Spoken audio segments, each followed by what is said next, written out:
Perioperative nurses are known for their exceptional advocacy strength. Every day, they are supporting patients in their most vulnerable moments. But how good are nurses at advocating for themselves? According to an AORN salary survey released last year, among the 34% of nurses who wanted to quit their jobs, 52% said they were dissatisfied with their salary.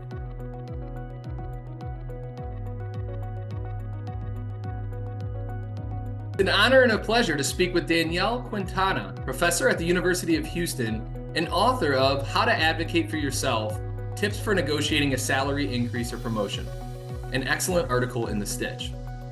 Danielle, there's so much good information in your article. You lay out 6 tips. The first being, make sure you know what your managers are looking for in their stellar employees. Why is that important, and what's the best approach to getting this intel? Do you need to be low-key about it? Do you want to be transparent in that you know what the goals are because you want to keep moving forward in your career? How do you go about that discussion? Jake, I'm so glad you're bringing up that question. This is something that we must have transparency on. You need to know what you're shooting for. What is the ultimate goal? And the only way you can really do that is to maybe have an upfront meeting with your manager. You want this in writing. What does excellent look like here? What does exemplary look like? What am I trying to achieve? And so you don't want this to be something that's, masked. You want this out in the open. You want it very clear. What are the goals? What does excellent look like in this department? That's a great point, Danielle. Oftentimes, historically, I'd be in a situation where, you want to ask that question of your manager, but it might feel uncomfortable. You think it might be obvious, but anything else you would add to that if it feels a little bit uncomfortable? You know what? It could be uncomfortable, especially if you think about our Stitch viewers. You're in the beginning of your career. You may not have had a lot of opportunities to do something like this before. But what's unique to nursing is often we have to evaluate ourselves and bring that information to the supervisor or the manager. So it is something you kind of have to lean into. It will be uncomfortable, but there are many things that we do in the OR that were uncomfortable at first too. And with some practice and with some coaching, some mentoring, these unbelievably hard things become doable, right? And so it's a must. You have to be able to do this for yourself. The sad news is nobody will do this for you. This has to come from you. And it's part of being a nurse. It's part of the profession. It's being able to explain what you've accomplished in a year. Absolutely. The second thing you allude to in that article is keeping track of your yearly accomplishments, right? What did I accomplish as a nurse? And that certainly makes sense. Again, the busier you are, in my own experience, Danielle, the busier you are, whether it be, a staff nurse, somebody in management, that kind of goes on the back burner. But again, it makes sense. Tell us more about making sure to do that for yourself. Well, Jake, we all organize ourselves in different ways. Some of us like to write everything down. Some of us are very digitalized. What works for you? If you're someone who is an Excel spreadsheet kind of person, you do want to keep track of this. Each year that you work, you need to organize it. And you do want to make certain buckets for the accomplishments that you've had. So whether you do it digitally, or if you're a paper and pen person, that's okay too. But draw out these different categories that you'll be being assessed in. And as the year goes on, keep track of what you're doing.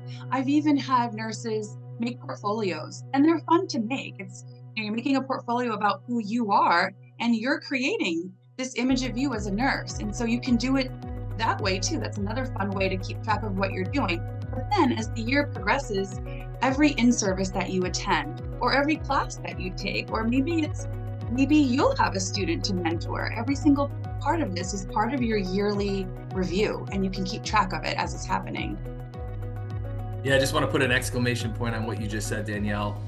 Keep track of your accomplishments as the year is going on, right? You don't want to be thinking back, what did I do in March? It was something important, right? Keep track of it, correct? Absolutely. It would be so daunting to have to sit down 9 months later after you've accomplished some of these amazing things, and it would be really hard to figure out what those things were. So in the moment is the best. You could even use the template that you're going to be evaluated on to create your spreadsheet and make sure I keep saying buckets, but there are categories to things, and you want to make sure you're being well-rounded in the work that you're doing, and be deliberate. If you're being asked to sign up for a committee or whatnot, look at your year. Is it a place you have a gap? And of course you want to participate. If your category is full, then you might need to move on to something else to make sure you fulfilled your role for the year. Okay, so Danielle, now at this point, you've taken inventory from your boss of what great looks like. You've done your own personal inventory of here are my accomplishments. The next thing you talked about is really encouraging nurses to do research in terms of their own education on what the market might look like in order to be an effective negotiator in this instance. What would you say to build on that, Danielle? Well, the first thing I would say is do not feel bad about doing that. You need to know exactly what is current as far as salary goes for someone that works in your area, that has your level of expertise and does what you do. That goes without saying. You need to know what your worth is, literally. And so don't be afraid to do that research. You want to bring that research in with you. What we don't want to happen is you just secretly wish for this pay raise that you're entitled to, and you say nothing and you don't get it. And you're forced to move on from an excellent place to work at for a reason that you could have talked about up front. So you should know the details. The data is available. There are many resources that we list that we can talk about that show you exactly what the going rate is for someone in your position with your experience level. So you need to, I don't want to say arm yourself, but you need to know those numbers when you're going into these conversations. So Danielle, you have the numbers, you have a good idea of what you think you're going to go ask for. I thought it was really important that you called out in the article, know the words you want to use, basically know your approach going in about what additional compensation you might be seeking. Can you share ways that they can practice, how they can get organized, and why being specific so much matters? Great point, Jake. I do think that what can be daunting about this is that it's uncomfortable. You're about to have what you may perceive as an uncomfortable conversation. It may not be in the long run. But in your mind, especially if you're just beginning out in your OR nursing career, you may never have had a conversation like this before. So what I tell students and what I tell nurses that I work with is practice this. Practice this out loud, whether it's in the mirror or on your commute to work. Practice the quote unquote tough conversation that you're about to have and see what words come to you. You do want to be honest with yourself. You want to speak the words that are your truth, but you do need to practice this out loud and see what it feels like and get comfortable. It's not easy to brag about yourself, but you're not bragging. You're explaining to your supervisor why you're worthy of this pay escalation that you're looking for. Danielle, what can somebody gain in the moment if unsuccessful, whether that be looking for a pay increase, a promotion, right? They've had that conversation with their leader, unsuccessful, and I'll share in my own experience. I've looked back and thought, wow, I probably should have gotten more information when I was told no, so that could maybe help me in the future. Does that resonate with you? What else can you do if unsuccessful? What should be your next step? So if unsuccessful, we should never leave that interview or that moment with our supervisor without information. Your follow-up question needs to be, what would have successful look like? Where was I short? What gaps did I have? What made this an unsuccessful request? You need to know that information before you leave. And then you've got some thinking to do after that, right? You have to do some soul searching and say, okay, I had all of these categories full, but I really was lacking in how many, cases I've done in X, specialty or whatnot. You won't be able to achieve these goals if you don't understand where you fell short. And so that honest feedback is very important. And you've got to make sure you get that too. It can be hard to ask for that feedback, but those are the things that you want to make sure that you go in there ready to hear that feedback, whether it's positive or not. You've got to be open to the feedback. Sticking kind of on that level, Danielle, you might have been denied, but you might have gone into that conversation, thinking about some other things. Maybe it's related to the balance of work and life, right? Potentially getting a little more flexibility with your schedule. Is there anything we can do about call? I've got a lot of tenure built up.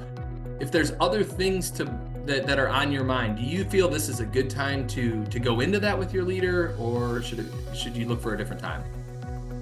I think it could be potentially a good time if it relates to the evaluation in some way. I think it's a great time. That's the time that your leader has dedicated to looking at you and what you've accomplished in the last year and what you will accomplish in the next year. So I think it could be a really good time to talk about something like that.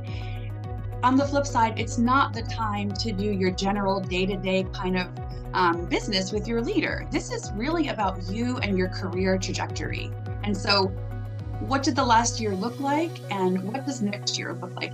If something falls along those lines, I do think it's appropriate to bring them up in that setting, and it can be with the right practice. I think it could be a good time to bring those kinds of things up.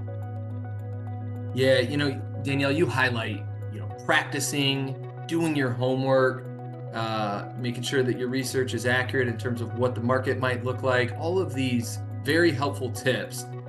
And I stuck on, potentially getting denied, because I think it's important in any negotiation to know you are probably going to get denied once or twice, or maybe more than that. So I appreciate you talking about, again, what do you do then, right? What do you do next? Now, when successful, anything that employee should keep in mind with their leader before leaving that meeting? How should the conversation end? Well, I think however it ends, it's appropriate to thank supervisor or the manager. If it ended the way you anticipated, that we're so excited. Congratulations. It requires, I would say, a collegial thank you. Thank you so much. I appreciate that you saw in me what I believed I was putting out here. And so I think a thankful conversation is in order. If it didn't go your way and you did receive tangible feedback that can really help you grow, I think that's a thank you too. It might not have been exactly what you wanted, but you just got a piece of information that you didn't have before about you. And this can only help you in your career trajectory. So I do think that thanks is in order. The thanks might sound a little bit different depending upon the answer that you get. But either way, this was a chance to learn about yourself, and we all have areas that we can grow in. And so if you found that out during this moment, I think that's appropriate to thank the supervisor as well. Thank you, Danielle. That was great. If you're looking for more information on this very important topic, access our on-demand webinar at aorn.org through the Center for Perioperative Leadership, where we talk about negotiating for yourself while also giving you tips and tricks to negotiate during high-pressure situations in the periop environment. We'll see you next time on Periop Talk.